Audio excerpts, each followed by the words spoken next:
Today we see a Java program that changes a final string.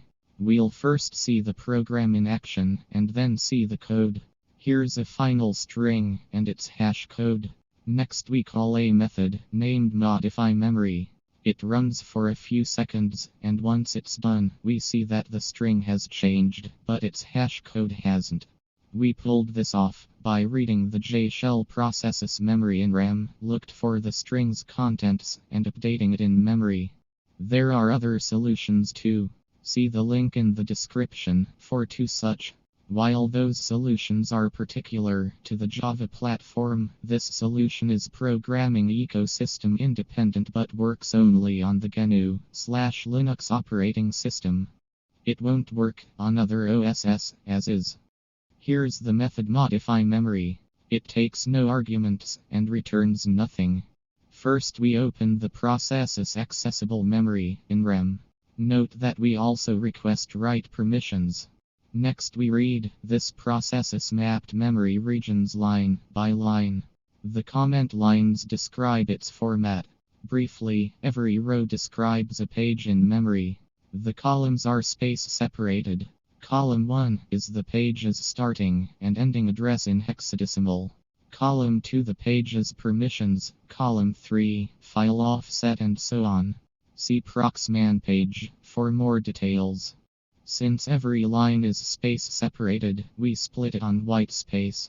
We filter out lines that refer to a file. We only include memory locations that we can both read and write to.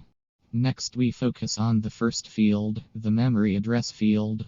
The start address and the end address are hyphen separated. We parse the address elements to long.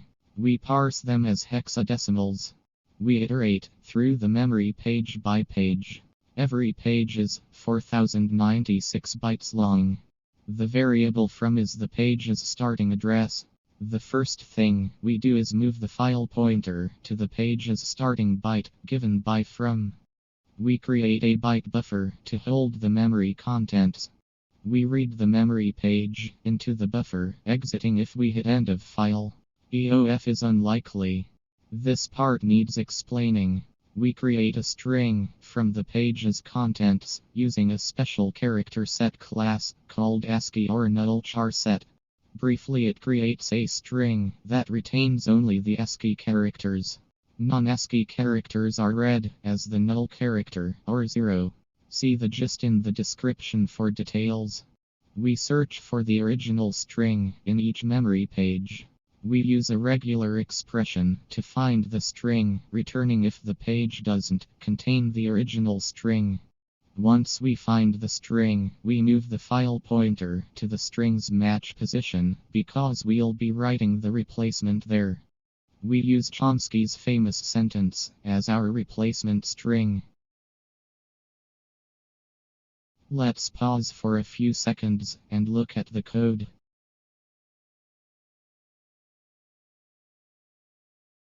That's it really. It's just a simple program that reads a file, looks for a string, and writes to a file. Skill is knowing which file to read and where to write. I have created a GitHub gist with the full program. The link is in the description. Thank you.